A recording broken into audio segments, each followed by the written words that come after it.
Start the morning right with a cup of Vinyl Tap. Nothing beats the refreshing taste of a hot, warm mug of Vinyl Tap. Enjoy your podcast in liquid form today. Vinyl Tap. Enjoy responsibly. Vinyl Tap, I'm Tim. Is Tim? And that's Tim. Cool. We just listened to the Festival of Massed Welsh Male Voice Choirs of 1969 in the Royal Albert Hall, and my goodness, what a treat that was. Oh, it's such an extreme departure from what we've done in the past. Yeah, extremely classical, extremely Welsh, and an extremely good time. It was very classical. My big notes on the album were it was very diatonic and had a lot of functional harmony. Oh, well, yep. Yeah. That's it. Yeah, yes it does. I mean, don't we love functional harmony? Sometimes. In this case, yes. In this house, we love functional harmony. Shall we dive straight into it, or more general notes? Well, how do we want to go about talking about this one? It's a bit different from what we've done in the past. There's a lot of songs, so maybe we should just get right into it. I don't think we should go through song by song, personally. Aww. Well, I mean, we're going to be repeating a lot of things. Or maybe you are. Okay. Off you go then. I was going to say, do you want to discuss, firstly, audio quality and recording quality? Because oftentimes you can't tell what's clipping the audio more. Is it the 1,000 massed voices singing Amen, or is it the applause that happens at the same time? Oh, yeah. Good thing to note, this is the first live album we've looked at. Yeah. Yeah, true. So it was recorded in the Royal Albert Hall with a giant-ass audience.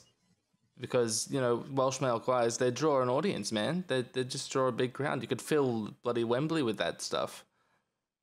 In fact, the choir itself could probably fill Wembley. Yeah.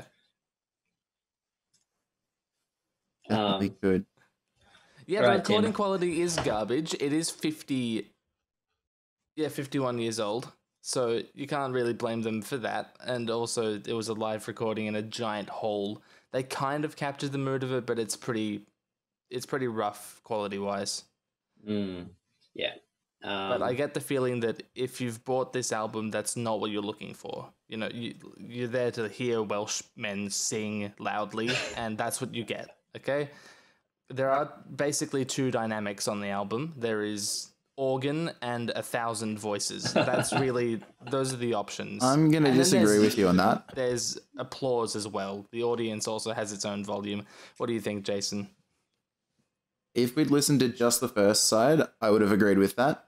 It was very on-off dynamically, but the second side had a lot more variance, and I'm not sure if it was me being used to it or if there was a difference, but I felt like there was more incremental dynamic range, and they coupled it with texture shifts, and they had a few more slower, quieter songs on the second half as well. Yeah, and I would agree with that. They brought it home for a giant banger at the end. Yeah. I feel that through the second half, they had more liberty with using different amounts of choirs, because these are all, there are a dozen or so different Welsh choirs involved in this, and one of them is not Welsh, one of them is actually from London. Maybe we'll get to that later, probably not important. But it feels like they selected a few to do some of the songs, a few to do some of the others, and then a mass choir for a couple of the important ones, like God Save the Queen and the Welsh anthem at the end. That'd stand to reason. Yeah. I hadn't thought about that. Yeah, you don't need to use all 1,000 voices at the same time.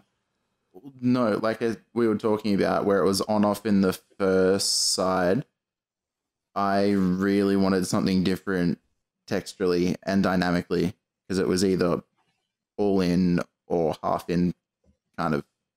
Yeah. The first side, those were definitely my overwhelming notes across all the tracks, was that it was just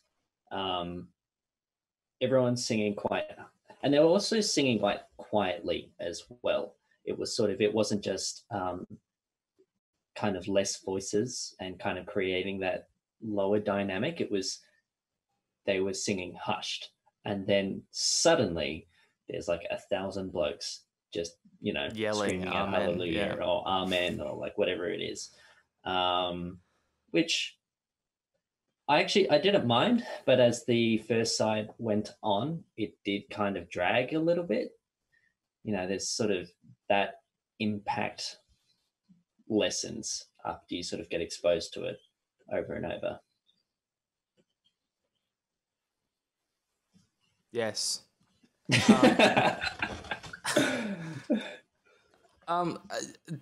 There was a coughing in the audience during the second song of the first side. I don't know if you remember that, but my goodness, there was some coughing going on. There was some serious coughing, and especially in Yeah. these current days, you really notice a cough. I reckon they must have set up a microphone at like the back of the audience or like right in front of the crowd or something like that. Yeah. And it's so... I hated it. I didn't like it. I don't think it's a good thing to include in your composition, coughing. Surely that someone sort of- can use it creatively, but It gives you that authentic live feel, though. I was gonna say, I think you're being a bit harsh for a live recording 50 from years ago, 1969. It did make me think, like, if it's picking up that much coughing, the audience must have been like huge for this event. oh yeah, Royal Albert Hall. It How was many just does that like- say? There's thousands. Yeah, there's just audience microphones specifically trying to pick up as many Coughing, coughs as yeah. they Well, can. I mean, they want clapping. They're gonna pick up something from the audience. No, they put microphones in front of people's mouths for the coughing. That's what they did. I wasn't there, Um, so I'm gonna have to take your word on it. All right, so Well, I'm gonna favorite pretend I was. tracks? Anybody? Oh, Jason, go on. I know what one you expect me to say. You expect me to say Battle Hymn of the Republic Indeed. because it's the basis for my footy team song. It's a banger. It is a banger, and I'm very partial to it. But side 2, which one was it? Number 13, that I have no idea how to say because it's Welsh. I might tell you the English name of it, 13, so if that's 7, 9, 10, 11, 12, 13. The a cappella one, the one that doesn't have any organ that's really active. Yeah, I was going to say so there the was English- a really nice No, change you- in tempo, and it coincided with a change in texture, and then it went into like a kind of big belty section, and then it dropped back the intensity while still kind of being loud, and then we dropped the tempo back again, and then we had another increase in tempo with an increase in texture. Yeah, very variable like that. The song is called Counting the Goats. It's about goat counting. Every verse is about a different colored goat. It's wonderful. Are you making that up? No, it's true. So most of these songs are in Welsh. Some of them are in English or Latin. We got lucky there, but I had to look up all of the Welsh ones. Any favorites, Beeps? Look, Battle Hymn of the Republic was a top-notch tune. I don't know. I kind of liked the second side, the very first song. Was that Laudamus? Yeah. It had a really nice melody, and it sort of maybe because it also had a bit of it's like the first time we had that bit more dynamic variation as well. Sort of a bit of a change in textures as well. I quite liked that one. I feel like the second side, like there's more room for departure. The first side, they want to get out all the songs that everyone knows. Apparently everyone knows these songs. But then when you get to the second side, they're more willing to take bigger risks with what they're going to put on so they can have quieter things, more interesting things. I don't want to say interesting as if that's diminishing the first side, but, more harmonically interesting, texturally interesting. I am saying interesting, I'm diminishing the first side. The second side's better. I agree. The second side is better, without a doubt. With what was the fourth song on the second side called? Whatever that was. All Through the Night is the English version. Right. So the melody in it kind of went along the lines of like do do do do do do do do do Yeah. do except didn't do like the whole hi ho thing. But I kept on thinking like every time they sung that sort of melody, I was like, oh, where have I heard that before? This must. It's Turns out Snow White has just stolen this classic Welsh tune. Who would have thought? There you go. Who would have thought that Walt Disney was a thief? What? Something I Public didn't like domain, about the baby. second side, and I think it occurred on the first side as well a bit, but every song that happens in a minor key ends with a tierce to Picardy, which is, you know, you end with a major chord instead of the minor tonic, and I just get so sick of it. I just want a song to end on a minor chord. I just want things to be you sad can't for have once in that. a while. I get it, like it's a Welsh choir festival. Everything has to end on a major hooray, we're here, we're Welsh, and we're singing things loudly. But, like, especially the Laudamus, which is like, I can't remember exactly what the Latin translation is, but it's about, you know, the journey of Christ. And there are some rough moments in Jesus' story, if you can believe that. So, I think not everything needs to end with a major chord. It's kind of upsetting to me. Come on. It's funny that you Easter. mentioned Christ. It's a happy time. Is it funny that I mentioned Christ?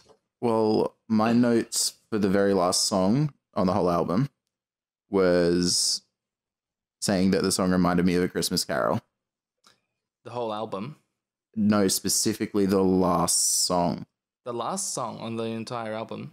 Yeah, the Really? slower tempo and the way the parts were voiced, it just made me think Christmas Carol. I couldn't put my finger on which one. Right, well, careful where you say that, because that's the Welsh national anthem. There we go. On the record. And that was one where I was certain there were 1,000 people singing. I thought there might be actually more than 1,000 people singing that one, because I thought there were people in the audience singing it. It was so Oh, loud. look, almost definitely. And there were treble voices as well. I don't know if that's like castrato or just really good falsetto countertenors. But there were some really high voices going on there. There were, and like, are they? I don't know. Did they have child voices in there that were? Maybe, yeah, maybe. Yeah, because it almost sounded like a full proper choir, especially in that. SATB, yeah. Yeah. Oh, there was a certain point in this album where I wrote, this is why tenors exist. Tenors exist to do this exactly. And, you know, without this kind of stuff, there's no purpose for us. What were they doing in particular? I can't remember which one it was because of how we listened to this. It was in the Pilgrim's Chorus on the first side, the Wagner. Yeah. Actually, Yeah. they're just screaming hallelujah. It's so epic though. Yeah. That was I mean, my so favorite much of song this is from epic. the first side. Yeah. That's why I tenors have exist.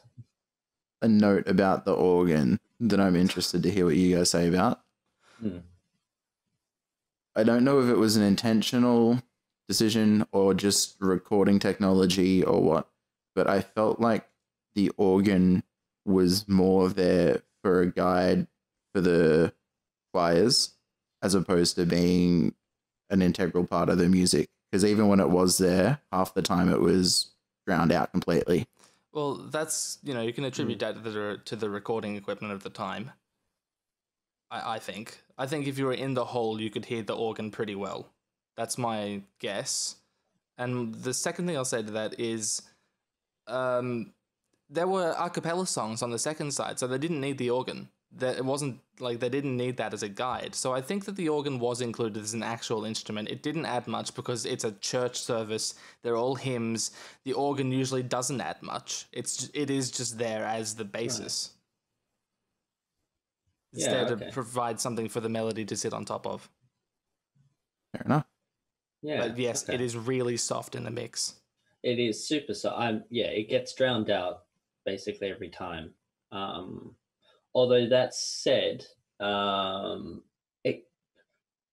first time there's no organ on the first side is really late. I think it's like track 6, maybe, or yeah, no, track 6, Silver Birch, is the first time that Right, there's yeah, no yeah. organ for the whole album. And although it gets drowned out, you do notice it when it's not there. Yeah, true. Which I don't know.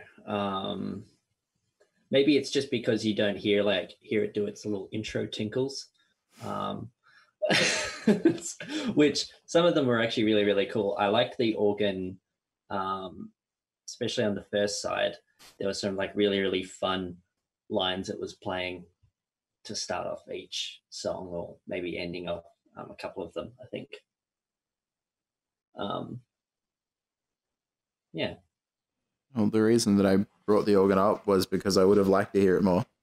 Yeah, it was good, and it's a shame that there wasn't more of it that we could hear. Does anyone else get a Rush vibe from this album? I'm getting a big Rush vibe. I know that everything is Rush for you, but I really need to ask how on this. Wonder if I can spin it. No, I'm kidding. There's nothing. There's no Rush vibe. No Rush vibe. I was sad that this entire theme, Popcorn, the mandolin serenade, I hadn't had a chance to mention Rush. So there you go. Fair enough. It's been done. I don't know about you two, not you, Tim, by the sounds of it, but listening to this and trying to find things to say, I personally felt very out of my depth on this one. I don't know if I felt out of my depth, but I just didn't know what to say. I mean, if you're going to sit down and listen to this, either I hope you like choirs and just sort of, it really gave me that feel of like sitting down in the conservatory and lecture for, music theory. Yeah, like music theory class or, oral training, and you're just singing choir with your cohort. I mean, those are the vibes that I got. Maybe this is something that, well, I guess, I don't know. I don't even know if Nan would like to listen to this with you. So they should publish this as a sing-along, is what you're saying? Yeah, more or less. And have a bouncing head go along with the lyrics that you can't read because it's Welsh. Yeah. On a song-by-song basis, I don't have much to say either. Like, I noted the keys. There's nothing much interesting going on there, and the titles, they all have interesting stories behind them, the songs, but that's because they're so old. They're all, hymns or stuff from classical operas. But musically, like, there's no broad statements I can make, and on a song-by-song basis, I can't make any, remarks that are that interesting. They're all just arias set to a choral setting or hymns set to a choral setting. I think it would probably be worth a listen to.